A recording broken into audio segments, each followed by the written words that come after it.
ધાંગધ્રા ખાતે પૂર્વ કેબિનેટ મંત્રી આઈ.કે. જાડેજાના જન્મદિવસ નિમિત્તે વૃક્ષારોપણ બાળકોને નાસ્તાનું વિતરણ કરવામાં આવ્યું હતું।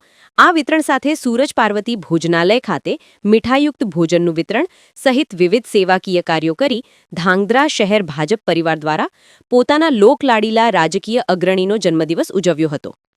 સુરેન્દ્રનગર જિલ્લાના ધાંગધ્રાના પાયાના પથ્થર તથા પૂર્વ કેબિનેટ મંત્રી ગુજરાત ભાજપમાં વિકાસ પુરુષની છાપ ધરાવતા બેટી બચાવો બેટી પઢાવો અભિયાનના પ્રણેતા અને પ્રચારક એવા આઈ.કે. જાડેજાના જન્મદિવસ નિમિત્તે ધાંગધ્રા ભારતીય જનતા પાર્ટી શહેરી મોરચા દ્વારા બાળકોને નાસ્તાનું વિતરણ કરવામાં આવ્યું હતું।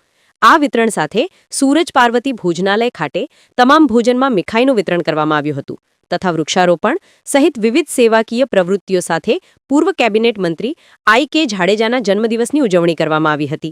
ત્યારે આ તકી મોટી સંખ્યામાં ભાજપ શહેર સંગઠન સુધરાઈ સભ્યો તથા વિવિધ મોરચાના હોદ્દેદારો સંતો સહિત અનેક કાર્યકરો આ સેવા કાર્યમાં ખાસ જોડાઈને પોતાના રાજકીય ગુરુ અને ઉમદા વ્યક્તિત્વશાળી આઈ.કે. જાડેજાની તંદુરસ્ત જીવનની પ્રાર્થના કરી હતી।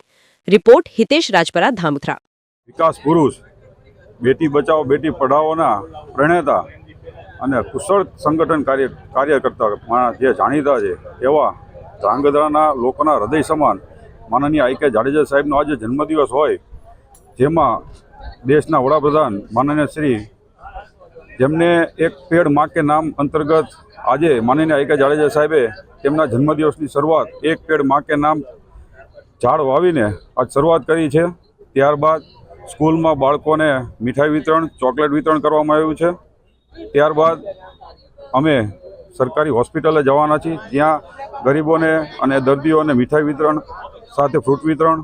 ત્યારબાદ દરિદ્ર નારાયણ કે જેઓને આજે ભારતીય જનતા પાર્ટી સંગઠન અને નગરપાલિકા દ્વારા એક વિવિધ કાર્યક્રમમાં આજે જવાના હોય એ બાબતે આજે અમે બધા એકત્રિત થયા છીએ।